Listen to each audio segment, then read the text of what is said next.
Shortly after 9:30 a.m. on December 8th, 1982, a mysterious man drove up in a white 1979 Ford van to the entrance of the Washington Monument at the heart of Washington, D.C.'s National Mall. Attached to the side of the truck was a banner that read, Number One Priority, Ban Nuclear Weapons, in large block letters. The driver of the truck was 66-year-old Norman D. Meyer, who exited the truck donning a blue jumpsuit and black motorcycle helmet, and he was holding a small remote control. He claimed that the van contained 1,000 pounds of dynamite, which he would use to destroy the monument, unless a national dialogue on the threat of nuclear weapons was seriously undertaken. 8 people were trapped inside the monument at Meyer's arrival, and due to his threat of explosives near the monument, federal buildings nearby were quickly evacuated and employees sent home to safety. Just 6 blocks away from the monument, at the White House, a lunch that was being hosted by President Ronald Reagan was moved into a room that wouldn't face the monument, as it was feared that if the van were to explode, shrapnel from the truck could potentially fly far enough to cause damage there. Ultimately, Meyer's siege of the monument lasted only 10 fearful hours. Around 7:30 p.m., Meyer got into the Ford van and attempted to drive away, reportedly in the direction of the White House, but it is not known whether or not that was his destination. As he attempted his escape, U.S. Park Police opened fire on the van, reporting that they were not necessarily trying to hit the driver, but rather the van's engine to disable the vehicle. In the shootout, Meyer was struck 4 times. The fatal shot was one of 2 shots that hit his head. When the U.S. Park Police finally searched the van, it was discovered that Meyer's claim about the 1,000 pounds of dynamite was a hoax.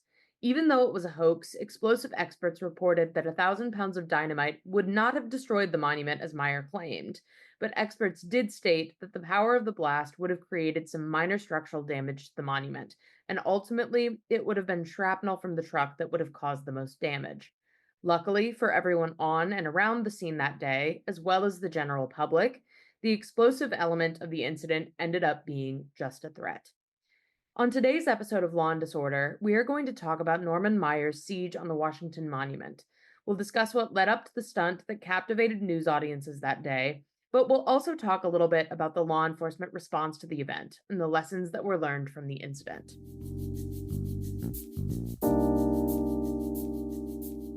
You're listening to Precinct 444, a podcast network from the National Law Enforcement Museum.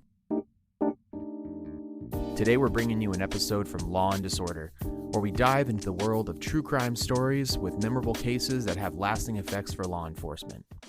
To understand how Norman Meyer would come to drive a truck up to the Washington Monument in protest against nuclear weapons, I think we should first understand a bit more about who Norman Meyer was. He was a notorious drifter who had a rather tumultuous life before he made his way to Washington, D.C. in 1982. Meyer was born on March 31st, 1916, in San Antonio, Texas. His father, Jesse Meyer, died when Norman was only 2 years old, and this left his mother, Margot, penniless and responsible for her 2 sons. Margot moved her family to New Orleans and pursued training in nursing school, and while she was a student, her sons, Norman and Aubrey, were placed in the care of an orphanage. While he was a teenager in the late 1920s, Norman attended trade school to learn how to become a tool and die maker. With his trade school training under his belt, Norman spent the 1930s working odd jobs and traveling wherever he could find work. Jobs included positions at rubber mills and even work in a gold mine. And his pursuit of work took him as far north as Nome, Alaska, and then south into the Caribbean. But in 1944, while living in Los Angeles, Norman Meyer was drafted into the United States Navy, and he spent 2 years stationed at the San Diego Naval Station. He fulfilled his duties of his enlistment and was discharged from the Navy as a fireman first class. In the mid-1950s, he continued his life of drifting, traveling to Miami, Florida, where he worked as a machinist, before heading to Puerto Rico, the Virgin Islands, and Jamaica to work in hotel maintenance. From 1969 to 1970, Meyer worked as a helicopter mechanic in South Vietnam. Then in 1971, while working on an oil rig in Brunei, he was seriously injured and recovered in Singapore before continuing his drifting through South Asia. In 1976, he found himself in Hong Kong, China, where he was arrested for the possession of 20 kilograms of marijuana in a botched attempt of a sale. While imprisoned, Meyer researched the law and was actually able to have his sentence reversed on a technicality, and he was released after 15 months in prison. Upon his release, he was deported back to the United States and he returned to work in hotels. According to friends of Meyer, it was both his years of drifting and his time in prison that sparked his life of advocacy. Norman Meyer began his crusade against nuclear weapons in 1978, and the longer his protesting went on, the more self destructive they became. Beginning in 1978, he hoped to stage a dramatic and destructive event that would bring attention to his cause. But this cause would not bring him to Washington, D.C. until 1982, just a few months before his siege was staged at the Washington Monument. While drifting in May of 1982, Meyer had attempted to purchase 1,000 pounds of dynamite in Hazard, Kentucky, a coal mining town with an incredibly ironic name that lie only 150 miles southeast of Louisville. However, the transaction evidently never went through and Meyer left Kentucky empty handed. 2 months later, in July, Meyer heads to Washington, D.C., and he stays at the downtown motel in Washington where he pays $26 a night for a room. From July until the siege of the Washington Monument in December, Norman Meyer is regularly seen picketing in front of the White House at Lafayette Park, a space in D.C. that is known as a popular location for protests to take place. Even today, you will often see a handful of protesters with large signs sitting in their posts on the park's southernmost sidewalk, which faces the White House's front fence. It is a location that gets a lot of visibility, both from politicians and guests who find their way in and out of the White House, and by tourists who are walking around the city and its monuments to American democracy at work. In 1982, when Meyer took up his post at Lafayette Park, he had a large plywood sign that he had painted with messages to reflect his disdain for nuclear weapons.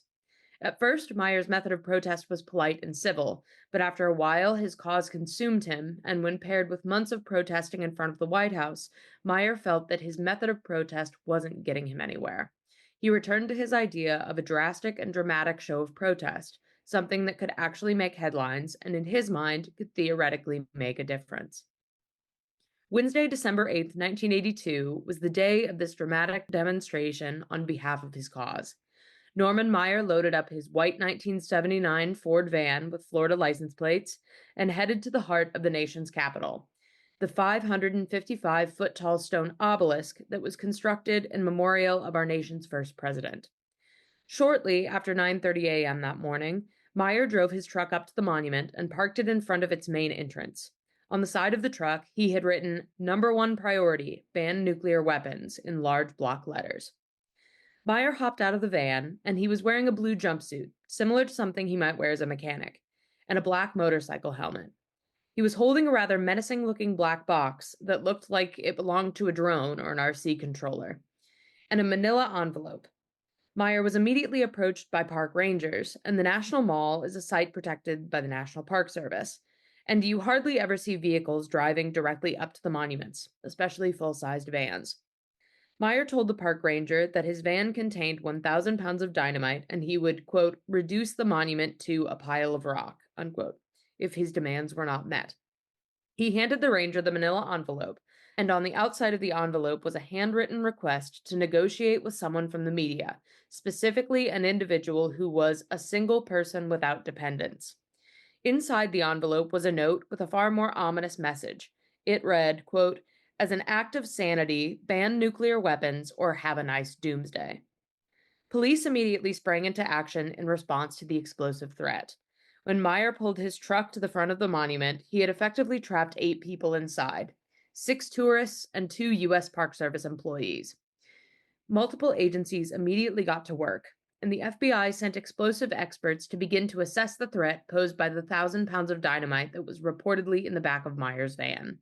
The FBI's explosive experts determined that the ominous black box that Meyer was holding could be a miniature radio transmitter that, if he had set the transmitter correctly, could have the potential to detonate the explosion. Knowing the construction of the monument itself, the experts concluded that 1,000 pounds of dynamite really wouldn't do much damage to the marble structure. At its base, which is where the explosion would theoretically take place, the walls are over 15 feet thick. At the worst, the blast would possibly cause a scar on the outer facade of the monument where the blast took place. However, the blast of that explosion would create inside the van would ultimately destroy the van and create shards of metal shrapnel that could be propelled as far away as the White House, which is about 6 city blocks north of the base of the Washington Monument, and it would even affect the Potomac River nearby. After Park Police received confirmation that Meyer had attempted to purchase large amounts of dynamite earlier that year, the threat became even more serious.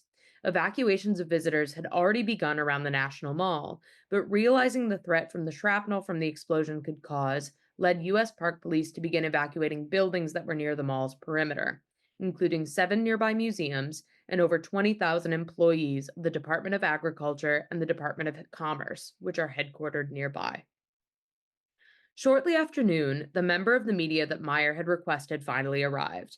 It was 25-year-old Associated Press reporter Steve Komarow, who was selected to be the emissary in this negotiation. Over the course of 6 hours, Komarow spoke with Norman Meyer 5 times, and in each of these conversations, Meyer made grandiose yet vague demands. It was his hope that every organization in the United States, from the Kiwanis clubs to the U.S. Congress, would make banning nuclear weapons their number one priority. He also requested that the news media should devote 51% of its time on, quote, nuclear weapons questions. But leading up to his conversations with Meyer, where he made his interesting and rather unrealistic demands, Komarov was prepared by police for things to observe about Meyer, and the reporter reflected upon these in an interview with an online publication, Roll Call, back in 2015. Komarov mentioned that he was asked to keep an eye on the radio controller that Meyer was holding throughout the siege, one that he immediately recognized to be a radio controller often used to control gadget drones that could be purchased from kits in hobby shops. But ultimately, Komarov's main task from law enforcement's perspective was to convince Meyer to release the hostages that were trapped inside the monument. Luckily, Komarov was able to convince Meyer to free the hostages relatively quickly and with ease. They were allowed to leave at 2:25 p.m., about 2 hours after Komarov started negotiations and 5 hours after the siege began. While Komarov negotiated with Meyer, U.S. Park Police and the FBI maintained their focus on the supposedly explosive filled truck. Park Police Chief Lynn Herring determined that the van was not to move from where it was parked at the monument's entrance. He did not want Meyer to have the opportunity to drive the van near any other buildings where the explosive could be even more dangerous in the long run. Snipers were placed in position and told their primary objective was to incapacitate the van. Their instruction was to aim at the van's engine if Meyer were to attempt to move or flee the area. FBI explosives experts believed that due to the radio device, if shots were to miss the engine, the threat of an accidental detonation of the dynamite by gunfire was minimal. But from the time the hostages were released at 2:25 until around dusk, it seemed that the chaos had began to quiet. Meyer was still standing his ground. However, it appeared that he was ready to spend the night at his post. However, around 7:20 p.m., the van lurched forward, taking out a flagpole near the monument, and it began driving through the grassy knoll around the monument in the direction of the White House. It is not known whether Meyer was attempting to reach the White House from his escape. However, that is the direction in which he was traveling. The white van did not get very far before snipers began firing at the vehicle, following the instructions they were given to incapacitate the van. After driving only a few yards, the van eventually swerved and tipped over. Special Agent W.H. Seals of the FBI was the first to approach the van, and he discovered a barely conscious Norman Meyer behind the wheel. He mumbled, "They shot me in the head," and shortly thereafter, Meyer succumbed to his injuries, and the siege was over. Explosives experts searched the vehicle, and they found no explosives. It was revealed that Meyer's threat had been a hoax all along, and it ultimately cost him his life. However, inside the van was an ample supply of food and water and a portable TV set, so it seems as if Meyer was willing to stay the course for a while. In the immediate aftermath of the incident, the response by law enforcement was highly scrutinized by the media. Notably, George Stephanopoulos, a journalist who would eventually become White House press secretary for President Bill Clinton, made his first appearance on NBC's Nightline on December 8, 1982, to comment on the siege.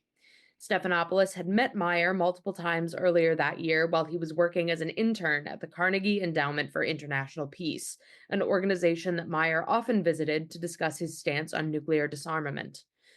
Additionally, a columnist and activist named Harlan Ellison heavily discussed the siege of the monument in his column An Edge in My Voice, where he showed sympathy for Meyer's position and claimed that he saw Meyer's threat and the 1,000 pounds of dynamite as a bluff as soon as it came out in TV coverage.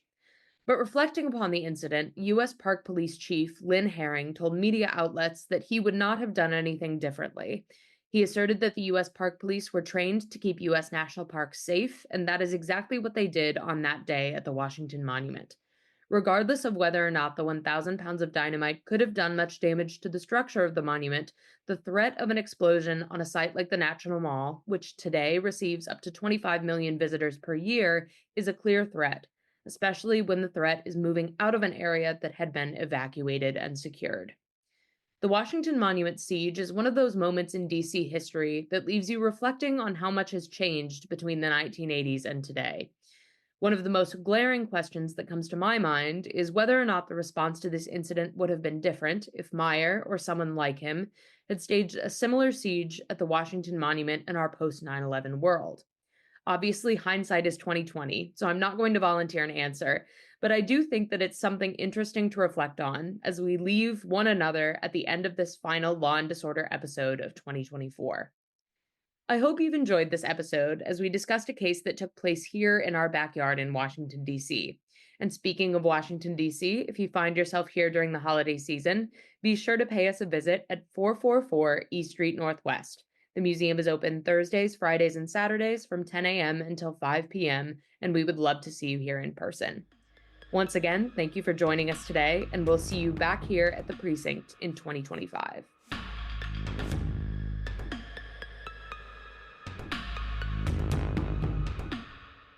Please subscribe to Precinct 444 on your favorite podcasting platform to stay connected and to receive our latest content as soon as it drops. We would love to hear from you. Send in your questions, comments, and feedback to precinct444@nleomf.org. You can help us make our content even better. The National Law Enforcement Museum is located at 444 East Street Northwest in Washington, D.C., and is dedicated to telling the story of American law enforcement. We expand and enrich the relationship between law enforcement and the community through educational journeys, immersive exhibitions, and insightful programs. Find us online at lawenforcementmuseum.org and stay tuned for more podcast content from Precinct 444. Until next time, stay safe. We'll see you at the precinct.